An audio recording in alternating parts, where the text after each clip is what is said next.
Well, good morning. We find ourselves at the Brooklands Motor Museum in Byfleet.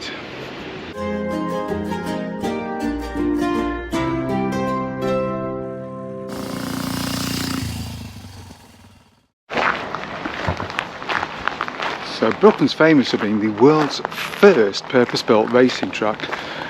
It housed races during the 1910s up to the 1930s, well, the Second World War, for cars and of course motorcycles, and is also famous as the site for Vickers aviation. So things like the Wellington bomber were built here.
So Douglas is obviously of Scottish heritage. He put a tartan on all his bikes, but actually they were based in Bristol. They started out, they had a foundry and they made things like manhole covers and things like that. But then there was a company called Fairy, I think, who made a little boxer engine like that fitted into a bike frame. They supplied castings for, and the company went bust, so they bought it, and it ended up becoming the Douglas Motorcycle Company. but they didn't. They always struggled for money, Douglas. Always that little bit too small. They were very successful in the First World War, but unfortunately, they didn't make it. They kept going after the war for a bit, but they were gone in the 50s. Into the, it was at his voltmeter. I bet his voltmeter came off the magneto up, so he could look at it while he was running. Overhead valves. This will be a racer. This one, quite popular in speedway in the early days, because they had low centre of gravity. So you look at the gearboxes right on the top. See what we're saying? Because there's a racer to try and make it shorter wheelbase. They mount the gearbox upon. They've got a chain running to the gearbox. It's an Empire Steer. Was it? I wonder if it's the actual one or just a replica. It's a replica. It's a replica. Yeah. Yeah. It said Boll Hanley. Well, actually, he did ferry piloting because he learned to fly during the Second World War. He was killed delivering a plane. Boll Hanley was. In tribute to his achievement, he designed the Gold Star. So Val Page designed this. They brought the bike down to Brooklands with a bit of light tuning, 700 mile an hour, which awarded it a Gold Star, because they deliberately wanted to use a Gold Star name on that sports model, because they used Empire Star, there was Blue Star Special. They used lots of, there was like Star was the name, so it seemed like an obvious progression, you know. Even check the connections. Obviously, it was. It's the same man. It was weird. We turned it on both sides. Pulled it on one. Because it's only actually like I pull it up and if I can.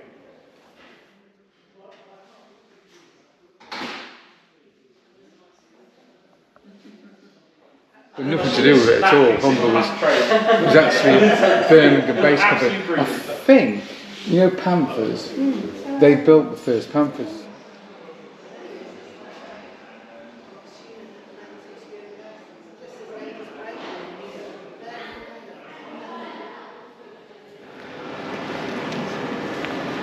This is the Brooklands clubhouse where, as motorcyclists, we would not have been allowed in the old days. It was car races only. There's always been snobbery against us. We're second-class citizens, aren't we? Yeah, this area here, you know, on open days is where they test and run some of the bikes and cars around here on different days. Sort of do displays, you know. Something cafe. Oh, there's a cafe. It's a waltz there, huh? And that's the test hill there, so people would test, because it's really steep, and you would test your bikes and cars if they go up the hill, you know.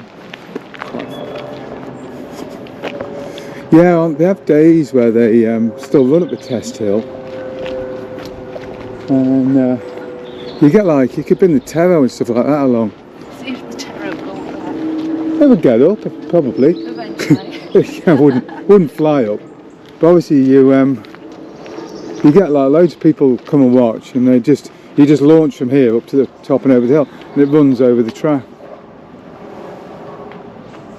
You can't see how steep it is.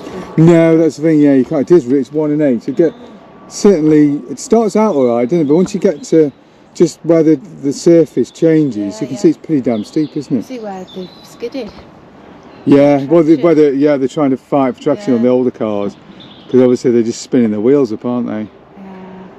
Yeah. Maybe we can have a little walk up there so we can see over the track. Because I wonder if the bridge is up there.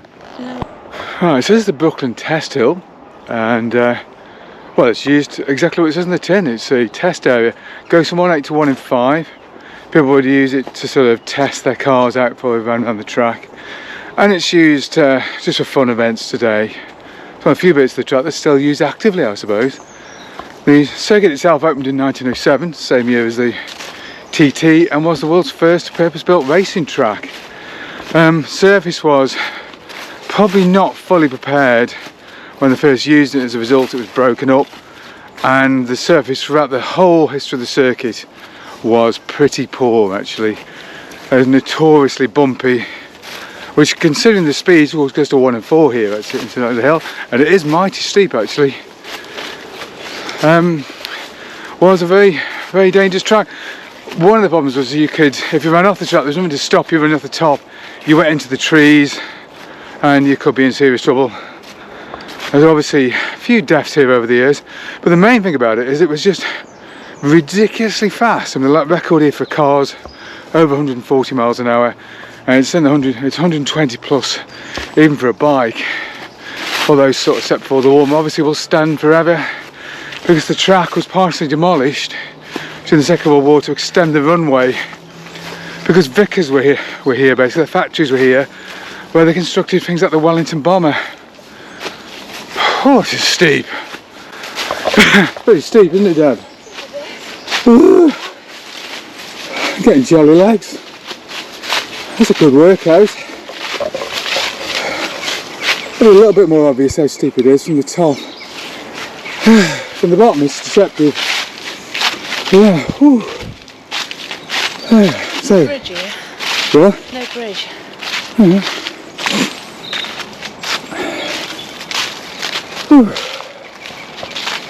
Okay.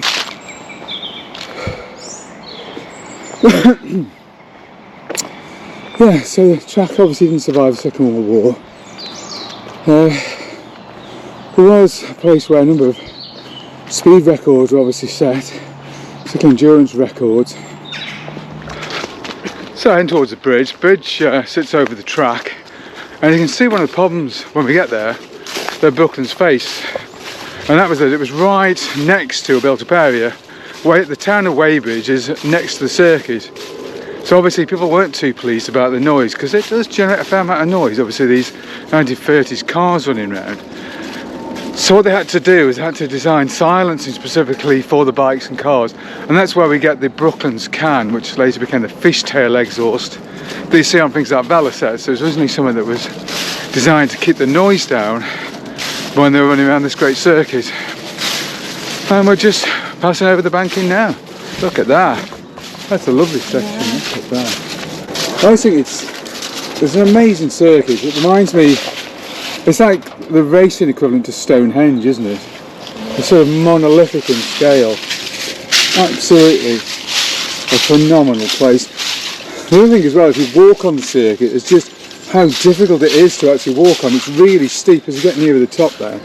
But you can see the problem. This metal fencing that's there today, that access wasn't there. If you got it wrong, you just over the top. You can see the section there they've now built on. There's an industrial site there. It's got rid of Well, some you of used it. to be able to walk there because we walked with time. Yeah, we've walked up there. Yeah, and years gone by. And it's very difficult to walk up. Yeah. It depends what they're doing, It is because now. they've obviously had some events recently, because they've run the cars some in a route around here. You can see actually there's been some recent driving on the track because the grass has been worn away, the moss has been worn off this section here. As you can see up on the banking, you can't get enough speed these days to run high up on the banking, but it's very mossy. But you can see it is properly steep, and it's properly bumpy as well. It's very bumpy now, but even in its day it was a really bumpy circuit, and you get shaken to bits when it. How people manage to get around here 100 miles an hour on a motorbike, people like Will Hanley, is amazing, because this place inextricably linked with the Gold Star stories. Will Hanley used an Empire Star, a BSA single, to set a 100 mile an hour lap here, awarded a Gold Star, and this then became a badge which is affixed to the BSA Gold Star sporting model thereafter. This section of track ends here. This I feel like some of the first corner, well, one of the last corners where you go into the back straight there. As you can see, there's right at the top end, there's a fence there, and that's because originally there was a bridge there, and in the 1960s, I think it was, the bridge actually collapsed into the river, because the river actually runs through the middle of the circuit. And there's the railway track there, and you see there's a train actually down the railway track there, and cars would, when they get it wrong, you could end up pretty near the train track actually. Some people landed over there, didn't do any good at all. But a phenomenal circuit. As you can still see, there's quite a lot of the Vickers facility here, which is what's now the Modern Air Museum part of the establishment. The Vickers sheds were here. Vickers, originally the green area in the middle was where they tried planes out. They later built a proper runway, and it was that runway that actually did for the circuit, because they needed to extend it to get the Wellingtons and later bigger aircraft out. So they had to demolish the banking at the top end, which you can't see because it's quite a way off into the woods now. That's gone. But today the remnants now are because it lasted quite a long time actually, the runway did. Vickers were here an awful long time. And the last few aircraft that here have actually flown in, and a few after trucking now, because the runway has since been pulled up. There's two circuits effectively here. There's the main bank circuit, but there's also an inner circuit because people wanted flat racing as well. And the flat circuit is where Mercedes World is now, which is just over the way there. And that put this part of the bank in and then turned off onto a normal flat circuit there. And that was opened in the 1930s. Obviously didn't see too much use before the whole circuit was closed. Quite a few sections of that track did survive, and there was talk post-war of creating a modern conventional circuit there, but of course it never happened.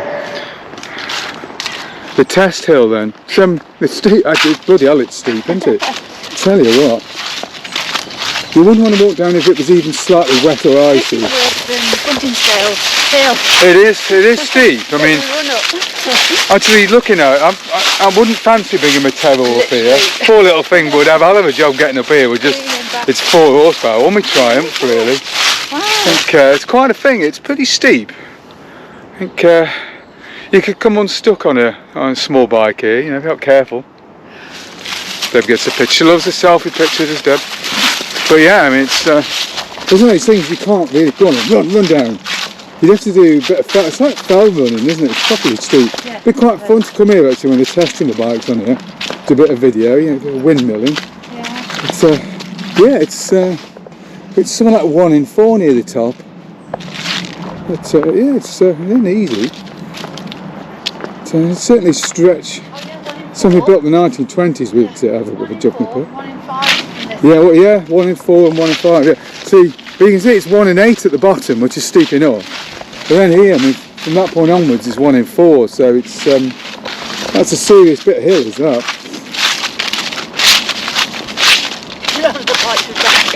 It's going to be easy now. This is just This is only 1 in 5. This section, but there's a definite lip there where it goes to 1 in 8, just here. Which I feel quite confident my little bike will get up the 1 in 8 section.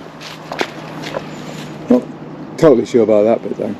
Towards that's the club building, which we said before was verboten for your motorcyclists, but was the office of Barnes Wallis, of course, the Dam Busters basically. So they were based here, and Barnes Wallis' office was over there. Fun fact. The aircraft here shortly, including the Loch Ness Wellington. The Wellington bomber was actually fished out of Loch Ness back in the 70s, which is very slowly being restored. Very slowly. So, as I said before, Vickers was based here, because they were building Wellington bombers. Did set a world record for the fastest sort of production and assembly of a bomber when they built it. They set a challenge, it was like 1940. And you can see there's a memorial here to people who were killed. Some 86 members of staff who were killed during air raid here in 1940, in September.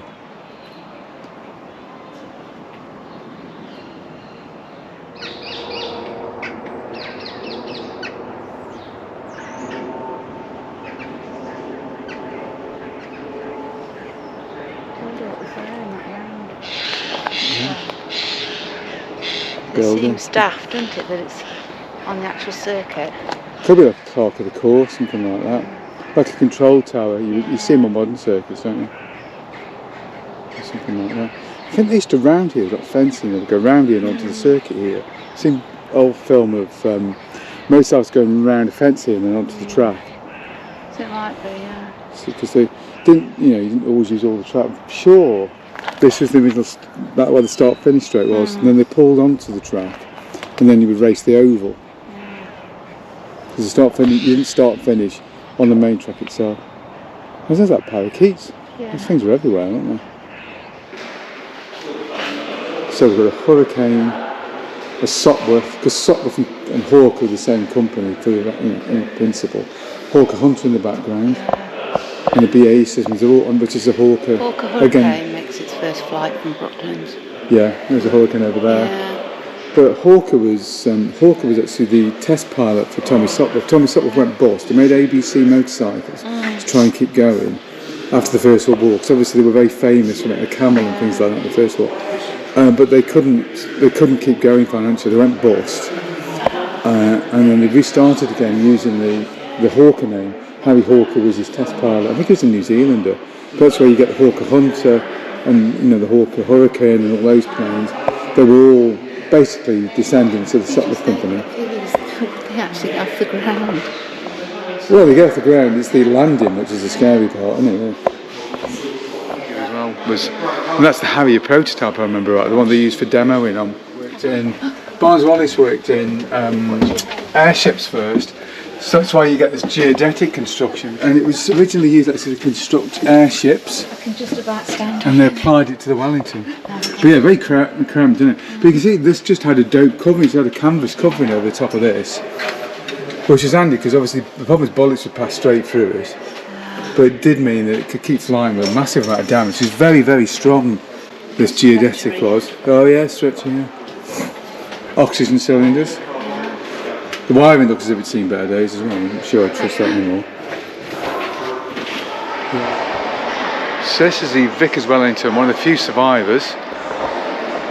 Spent decades in the bottom of Loch Ness, where it crash landed during the war. Most of the Wellingtons were broken up. The scrap metal at the end of the war, some were used for other things, but most of them were broken up. So, even though hundreds were built, when they survived, there's one this one. The wings, Dad. It's only like there's no bottom part of the wing, so it's just, and they realised that what happens is it trapped down, and the in part under here acts like a wing itself. You get like a bubble of air which acts like the lower part of the wing, so you don't need a complete wing. And microlights, modern microlights use the same principle, so it is very much like a microlight. But it was Blériot and it was an aircraft pretty much the same as this really that first crossed the channel. Oh yeah, look, it's got a ABC engine. It's got a Sopwith engine in this one. So ABC. So that's Granville Bradshaw designed that engine. It's a British engine. Probably not the original, I'm sure, but the radial engine in it originally. But Bradshaw, ABC made motorcycles, and also under the Sopwith name because they were made by Sopwith, ABC motorcycles. And it was a way they used the engines in planes and also in bikes as well. Like it looks very similar to a BMW, one BMW, it's a Boxer. The ABC was. Very advanced for time, but very expensive. They built to really good tolerances and they were really good quality. Because obviously being an aviation company, they built very high quality products, but too expensive, and they didn't make any money. It's something that the blood and heart of Tom, certainly, and any young boy. And a McLaren made out of Lego. Well, it's covered in Lego. Because we made that whole thing out of one, so that would be a lot of Lego, wouldn't it? Really. Because you need to frame the Lego on it. It would take a while. It's like a lot of bricks, wouldn't it? It's probably enough just covering it, really. Looks pretty awesome, doesn't it? You can't go wrong with Lego, can you, really?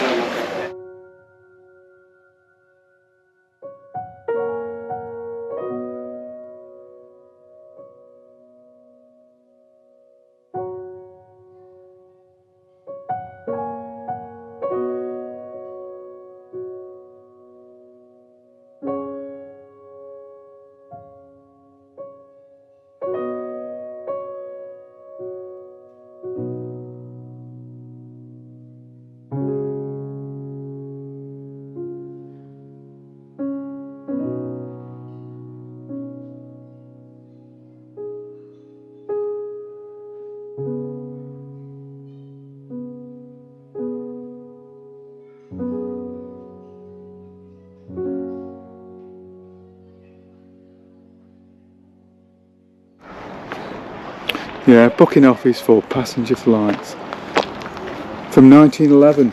See, the flying planes out of it quite early, weren't they?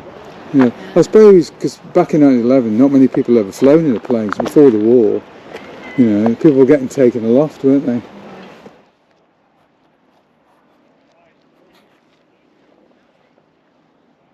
Hope you enjoyed that video. If you did, don't forget to like and subscribe, and of course, thank you very much for watching.